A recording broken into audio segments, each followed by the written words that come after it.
ठीक है, लोकतंत्र के प्रतिरूप, मॉडल्स ऑफ डेमोक्रेसी। अब ध्यान दीजिए, जो लोकतंत्र के बारे में हम पढ़ रहे हैं, जैसे हमने पहले भी डिस्कस किया है, आपके सीनियर्स के साथ में डिस्कस कर रहा था, जो लोकतंत्र हमारे यहाँ है वो जरूरी नहीं है दूसरे देश में भी वैसे है। जैसे अभी आप देखिएगा, लोकतंत्र का जो मॉडल हमारे यहाँ है, अमेरिका में वो मॉडल नहीं है, ठीक है। वही आप देखिएगा हमारे यहाँ जो मॉडल है वो स्विट्जरलैंड से भी अलग है। अब इसको हम लोग समझेंगे, अलग अलग मॉडल्स देखकर अलग अलग उदाहरणों से समझेंगे, ठीक है। तो सबसे पहला मॉडल है, जैसे अभी उदाहरण के लिए, ठीक है, अभी कॉलेज में चुनाव हुआ स्टूडेंट काउंसिल का, ठीक है। तो स्टूडेंट काउंसिल जो चुनाव हुआ वो किस तरीके का चुनाव था, वो लोकतंत्र का आपने क्या क्या प्रयोग किया है ना, आपने अपने लीडर्स को चुना, ठीक। अब इस लोकतांत्रिक प्रक्रिया में और इस प्रक्रिया में जो पूरा चुनाव हुआ उसमें आपकी क्या जगह है, मतदाता के रूप में आपकी क्या जगह है? क्या आप सिर्फ अपने नेता को चुन पा रहे हैं, या जो निर्णय आपके नेता लेंगे उसमें भी आपका प्रभाव है? मेरा सवाल समझे, आराम से सुनना है ना, मैं सवाल पूछ रहा हूं, the leaders that you elected, ठीक है, आपने जिन नेताओं को चुना, ठीक है, तो क्या आपका काम सिर्फ नेताओं को चुनने तक था, या आप नेता को प्रभावित कर सकते हैं, या फिर आप सीधा सीधा निर्णय खुद ले सकते हैं?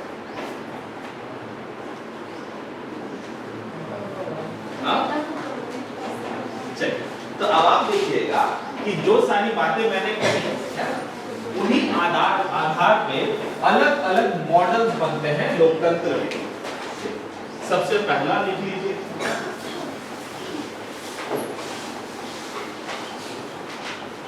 Direct democracy.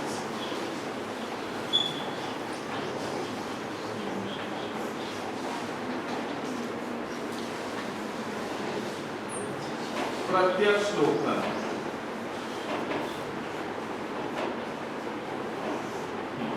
ठीक है, प्रत्यक्ष लोकतंत्र, डायरेक्ट डेमोक्रेसी।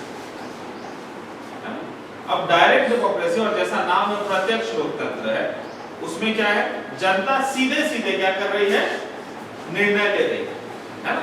अब जनता, आप देखिएगा कि हम लोग क्या चाहते हैं, कोई भी चीज अगर करना है, अगर अपना विकास करना है तो क्या करना होगा, एक कॉमन नियम बनाना होगा जिसके तहत सब एक साथ बढ़ सके, है ना। अपना मन मर्जी तो नहीं कर सकते। लोकतंत्र का मतलब ये तो नहीं है ना कि जो मन में आ रहा है कर रहे हैं, है ना, एक व्यवस्थित तरीके से करना है। और इसीलिए हम क्या कर रहे हैं, अलग अलग मॉडल्स को देख रहे हैं कि अगर हम निर्णय लेते हैं तो कैसे लेते हैं। एक लोकतंत्र में सबसे पहला मॉडल जो हमें देखना है और सबसे क्या एंशिएंट, सबसे पुराना तरीका जो है वो है डायरेक्ट डेमोक्रेसी, प्रत्यक्ष लोकतंत्र। इसका मतलब है, इसमें हम क्या देखेंगे कि डायरेक्ट डेमोक्रेसी ऐसा लोकतंत्र है जिसमें जनता स्वयं अपना निर्णय लेती है, ठीक है। यानी आपको जो करना है, आपने आपस में मिल बैठकर बातें की और निर्णय ले लिया क्या होना है, ठीक है। अब वही चीज इस डायरेक्ट डेमोक्रेसी को समझने के लिए बहुत जरूरी है कि हम क्या करें, इसे तुलनात्मक रूप में समझें, कंपैरेटिव रूप में समझें। जैसे अभी मैंने क्या बताया, जो भी निर्णय लेना है क्या करना है, वो आपस में चर्चा करके आप लोग क्या कर रहे हैं, ले रहे हैं। लेकिन कुछ दिन पहले जो अभी चुनाव हुए, ठीक है, तो आपने क्या कर दिया, आपने अपने लिए एक प्रतिनिधि चुन लिया, है कि नहीं, है ना। अब आपको जो भी निर्णय लेना है, आपको जो भी करना है, आपने उन शक्तियों को क्या कर दिया, उन शक्तियों को आपने 4 लोगों के हाथ में डाल दिया। यही माना कि कुछ और हो गया, ठीक है। तो आप देखिएगा जो दूसरा मॉडल आ जाता है वो है रिप्रेजेंटेटिव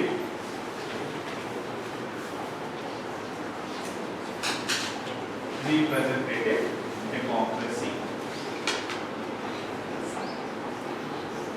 ठीक है, या अप्रत्यक्ष लोकतंत्र इसे बोल सकते हैं, या प्रतिनिधि लोकतंत्र बोल सकते हैं, ठीक है। अब जैसे मैंने आपको बोला, इसे तुलनात्मक रूप से समझना है, इसीलिए मैं आपको बता रहा हूं। इसमें आपने क्या देखा, लिख लो इसको, लिख लो, प्रतिनिधि लोकतंत्र, प्रतिनिधि लोकतंत्र, ठीक है, प्रतिनिधि लोकतंत्र, रिप्रेजेंटेटिव डेमोक्रेसी, है ना।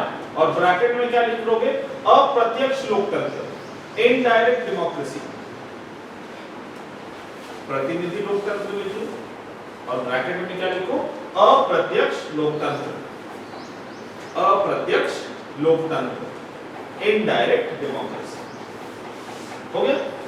हाँ, तो जैसे मैंने आपको बताया जनता का जिसमें सीधा सीधा भाग हो, है ना।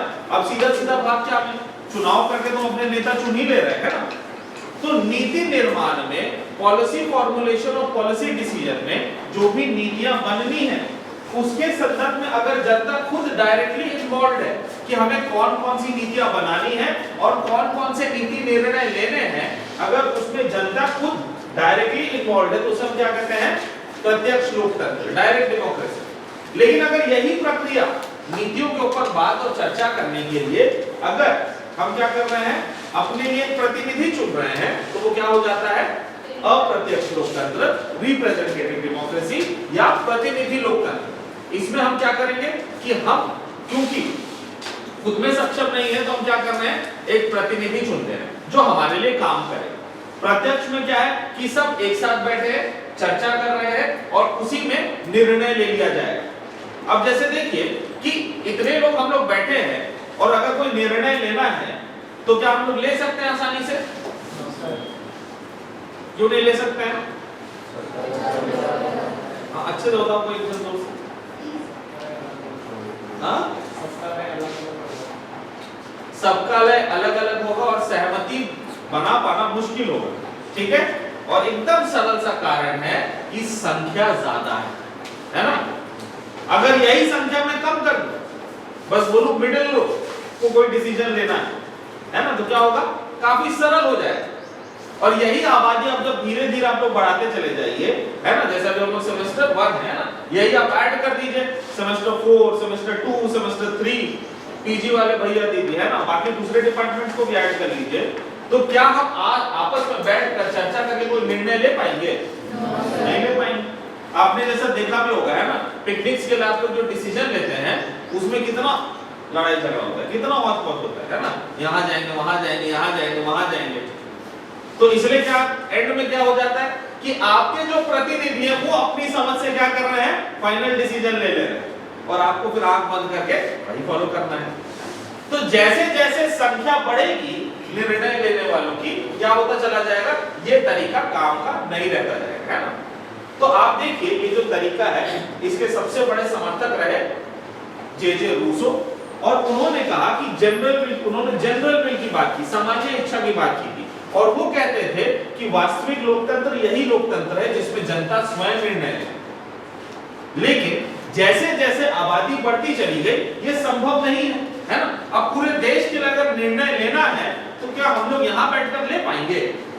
नहीं ले पाएंगे, हमें दूसरे राज्यों से भी बात करना होगा। और इसीलिए कंसेप्ट आता है तब किसका, प्रतिनिधि लोकतंत्र का, कि हम क्योंकि इतने सारे हैं तो हम क्या करेंगे, अपना एक प्रतिनिधि चुनेंगे, है ना, अपना एक रिप्रेजेंटेटिव चुनेंगे। वो रिप्रेजेंटेटिव्स आपस में बैठकर चर्चा करेंगे और क्या करेंगे, निर्णय लेंगे, ठीक है। तो ये हो गया रिप्रेजेंटेटिव डेमोक्रेसी।